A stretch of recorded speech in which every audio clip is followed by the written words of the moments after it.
Right గురుగారు. మరి దీనికి ఈ విపత్తు అనేది నిశ్చయమైంది, ఖాయమైంది. దీనికి ప్రజలు గాని, వ్యక్తిగతంగా లేదంటే ప్రభువులు గాని, ప్రభుత్వాల పరంగా గాని అప్రమత్తత. ఎట్లా అంటే ఏమన్నా పరిహారాలు చేయాలా? యాగాలు, యజ్ఞాలు ఏమైనా చేయాలా? ఏం చేయాలి? మనకి ఉన్నంత వరకు ఇప్పుడు కరోనా టైం ఉందండి. అప్పుడు అవును. మేమేం చేయగలిగామంటే ఎక్కువ మహారుద్ర యాగాలు చేసాం. ఓకే. అలాగే ఎక్కువ సౌర యాగాదులు చేసాం. ఓకే. ఎందుకంటే ఆయన ఆరోగ్యాన్ని ఇచ్చేటువంటి వాడు. కరెక్ట్. ఈ లయకారకుడు. ఆయన ఏదైనా మనకి మన మీద కొంచెం పాజిటివ్‌గా ఉంటుంది అన్న ఉద్దేశంతో. ఓకే. అవి చేసుకోవడమే తప్పితే దీనికి ప్రత్యేకించి పరిహారాలు లేవు. అయితే దాని మీద కూడా కొంత రీసెర్చ్ చేస్తున్నాం. ఓకే. దీన్ని ఎలా తప్పించుకోవచ్చు? ఎటువంటి యజ్ఞయాగాది క్రతువులు చేయొచ్చు? ఏ స్తోత్ర పారాయణలు ఉన్నాయి? ఓకే. ఇటువంటివన్నీ కూడా ఎందుకంటే జగద్గురువుల దగ్గరికి కూడా వెళ్ళాలనేటువంటి ప్రయత్నం చేస్తూ ఉన్నాం. ఓకే. గతంలో ఇలా వచ్చింది. ఇప్పుడు రాబోతూ ఉన్నది. ఈ విపత్తు నుండి మనం ఎలా తేరుకోవాలి? లేకపోతే దీన్ని ఎలా తప్పించుకోవాలి అనేటువంటి ఉద్దేశం మీద జగద్గురువులు లాంటి వాళ్ళ దగ్గరికి కూడా మేము వెళ్ళడానికి ప్రయత్నం చేస్తూనే ఉన్నాం. ఓకే. ఆ వెసులుబాటు దొరకట్లేదు. ఎందుకంటే వారితో మాట్లాడాలి అంటే కొంచెం ఎవరైనా మాధ్యమంలో మంచి వాళ్ళు ఉండాలి కదా. కరెక్ట్. గురుగారు ఈ మన యోగాలకి గురు సంచారానికి ఏమైనా సంబంధం ఉంటుందా? అంటే కొందరు గజకేసరి యోగం ఇట్లా వస్తుంటుంది కదా, దానికి గురు సంచారానికి ఏమైనా సంబంధం ఉందా?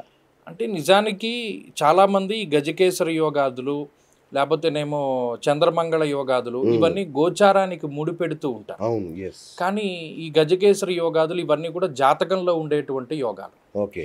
గోచారంలో సంబంధం ఉండదు. ఇప్పుడు ఉదాహరణకి నేను చూస్తూ ఉంటాను, నెల నెల సంచారంలోనూ వారం వారం చెప్పే వార ఫలితాల్లోనూ ఈ 3 రోజుల్లోనూ గజకేసరి యోగం పడుతోంది, బాగుంటుంది అని. నిజానికి ఆ ఫలితం రాదు. అవునా? రాదు.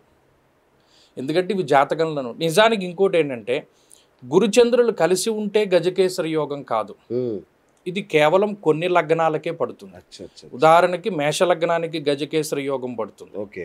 కర్కాటక లగ్నానికి పడుతుంది. వృశ్చిక లగ్నానికి పడుతుంది. మీన లగ్నానికి పడుతుంది. ఈ 4 లగ్నాలకే గజకేసరి యోగం ప్రభావం ఉంటుంది. మిగతా లగ్నాలకి గురుచంద్రులు కలిసి ఉంటే గజకేసరి యోగం పట్టదు. బుధాదిత్య యోగం ధనుర్ లగ్నానికి ఇచ్చిన ఫలితం మిథున్ లగ్నానికి ఇవ్వదు. ఇది ఈ యోగాలు అన్నవి ప్రతి వాళ్ళకి అన్వయం అవ్వవు. అదే గుర్తుపెట్టుకోవాలి జ్యోతిష్యంలో.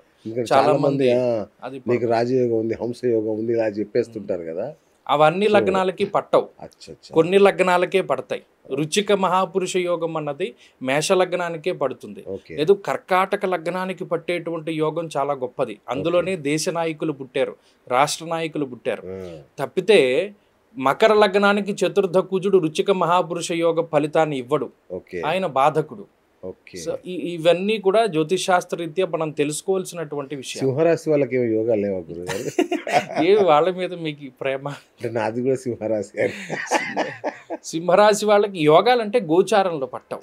అది మన జాతకం ప్రకారమే ఉండాలి. సో గోచారానికి దీనికి సంబంధం లేదు క్లియర్గా. ఖచ్చితంగా గోచారం ఎంత అండి, ఒక 35% ఉంటుంది. Right right. జాతకమే ప్రధానం. ఎందుకంటే కొన్ని కోట్ల మంది ఉంటారు సింహరాశి వాళ్ళు. ఎగ్జాక్ట్లీ. అందరికీ ఒకే రకమైన ఫలితం ఉండదు. మీరు ఇంత పెద్ద విషయం చెప్పిన తర్వాత ఏదైనా ప్రశ్న అడగాలంటే భయం వేస్తుంది నాకు. మిమ్మల్ని గురువు ప్రభావం తలుచుకుంటేనే భయంగా ఉంది. సరే, మరి ముందు ముందు ఏం చేయాలో మీరు చెప్తారని అనుకుంటున్నాను. తప్పకుండా పరిహారాలు లాంటివి ఏమైనా ఉంటే తప్పకుండా దానికోసమే ఇప్పుడు కొంచెం పరిశోధించైనా సరే చెప్తా. ఎందుకంటే మళ్ళీ కరోనా లాంటి పరిస్థితులను ఊహించుకోలేకపోతున్నాం. మళ్ళీ మానవాళికి అలాంటి కష్టం రాకూడదు. మీరే జ్యోతిష్య పండితులే ఆదుకోవాలి ఈ విషయంలో. వండర్ఫుల్ గురుగారు. రైట్. ఇంకొక ప్రశ్న గురుగారు, ఈ మధ్య కరణాలు అన్నీ వింటున్నాం జ్యోతిష్యంలో. కరణాలు, మీ కరణాధిపతి ఉంటాడు మీకు, మీరు తెలుసా? మీరు తెలుసుకోండి ఫస్ట్. అసలు మీకు కాపాడేది కరణాధిపతే. మీరు ఏదో ఇది మన ఇష్టదైవం కులదైవం అని తిరుగుతున్నారు, కానీ కరణనాథుడు ఉంటాడు, అదే మీ అసలైన దైవం అని చెప్తున్నారు కొందరు. అసలు ఏంటి ఇది? ఎప్పుడు లేకపోవడం కాదండి, ఎప్పుడు ఉన్నది. ఇప్పుడు పంచాంగ శ్రవణం చేసేటప్పుడు మేము ఒక మాట చెప్తాం, తిథేశ్చ శ్రియమాప్నోతి వారాదాయుష్యవర్ధనం నక్షత్రార్ధరతే పాపం యోగాద్రోగ నివారణం కరణైర్ కార్యసిద్ధిస్తూ పంచాంగ ఫలముత్తమం అని చెప్పి పంచాంగ శ్రవణం చేసేటప్పుడు శ్లోకం చదువుతాం. మరి పంచాంగాల్లో యోగము కరణము కూడా ఒకటే కాబట్టి ఇప్పుడు మీరు ఏ తిథిలో పుట్టారు తెలుసుకోవాలి, ఏ వారంలో పుట్టారు తెలుసుకోవాలి, ఏ కరణము ఏ యోగము. ఇందులో ఘాత చక్రము అనేటువంటిది ఒకటి ఉంటుంది. ఘాత వారము, ఘాత కరణము, ఘాత తిథి, ఈ ఘాత సంజ్ఞ కలిగి ఉన్నటువంటి వాటిల్లో మనం కొన్ని పనులు చేయకూడదు జీవితంలో, అది మనం తెలుసుకోవాలి. రెండో విషయం ఏంటి అంటే ఈ కరణాలు యోగాలు ఎక్కువగా నక్షత్ర చింతామణి అనేటువంటి ఒక గ్రంథం ఉన్నది.